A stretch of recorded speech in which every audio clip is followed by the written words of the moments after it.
Hey everybody, Rick here with the Word for Wednesday. A little bit of a later edition, just out and about, one of those busy days, busy weeks, busy times. You know, it was interesting. We've had an interesting time this last, early this week. Every Monday morning I have this great privilege of teaching a biblical manhood class to the rescue mission. And the guys in there are just a great bunch of guys. Boy, you talk about some of the most interesting questions from some of the most interesting guys who've been through some of the most interesting things in life. And I tell you, no Monday goes wasted, and no Monday goes without me being challenged, frankly, because these guys are just wonderful people. And one of them passed away, and it was a hard thing. He died in a car accident. He was a wonderful man. He knew Jesus. I don't worry about his soul, but it just comes to the point where sometimes you mourn and you feel, and there are relationships that just sometimes really hit you. His name was Sandy. He had a great smile. I remember where he sat in church. I remember how he'd come at me on a Monday if he didn't agree with something on Sunday, and I remember how we would always walk away laughing. Either shaking hands or giving each other hugs. He was just a wonderful, wonderful guy. And I truly miss him. I miss him. I miss him because he was a cherished soul. If he had a fault, the fault was that he cared so much for everyone. I remember one Sunday morning, it was like 2 minutes before church is about to start. He's pulling me aside. I got to talk to you. This guy's struggling and we need to pray for him. We need to do something. He's drinking again. And it's like the guy would just always care for all the other guys in the rescue mission. He would complain and moan and just gripe about all these different things. But at the end of the day, he'd always circle back around to how much he cared and how much he loved and how much these guys were messing up, and it hurt him because he knew what was happening to him. He typifies what we've been talking about for so long here in 1 John. And going and looking in chapter 5, there's these movements in chapter 5 that talks about the big picture of how we love others, how God is glorified when the love of God is brought through his Holy Spirit, and when the love of God is brought through a relationship of love that leads people to salvation. And I'm just here to tell you, I think in this world today, in our society today, we need to hear that.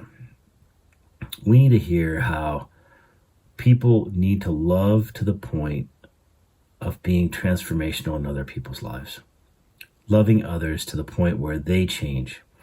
Being sacrificial and radical. I think radical service is one of the keys that is missing. We love till it's a little uncomfortable, but we don't love till it hurts. We don't serve to where it hurts a little.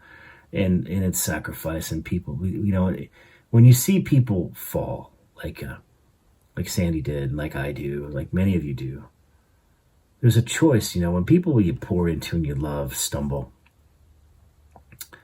there's a little bit of heartache that happens, right? And you're faced with the decision: do I quit or do I continue? Do I press into what these people are and the love they have for me and the love that God is asking me to give them? And that's when love becomes sacrificial, when it hurts a little, when you risk a little, when you have to realize it. This might not work out. It might not be the, Thomas Kincaid nicely done painting finish. It might not be the happy ending you hope for. Well, I don't think that the happy ending is ever in this life. I think that happy ending is in the next. And when we look to press into what the Apostle John writes in 1 John, the overall theme of the book being, listen, children. Uses two Greek words for children. My beloved, tekion, which is the Greek word that is intimate, son, speaking of you in your highest and your best place of being. And then he uses adelphoi, which is the beloved of the family. I pray that when you think of yourself, that you think of yourself not as a son, but as an intimate son and daughter in relationship with God, and that you look to others as someone who can be entering into that relationship powerfully, completely, and wholly. We just wrapped up 1 John. And I think the takeaways are, number one, the power of God overcomes this world.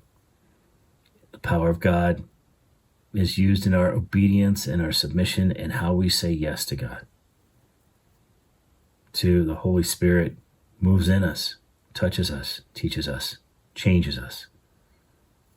Three, the power of God through his word is powerful enough to transform and change.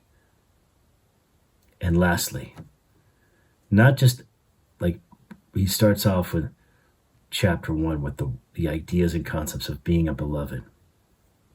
Be loved and be loving. Be loved and be loving.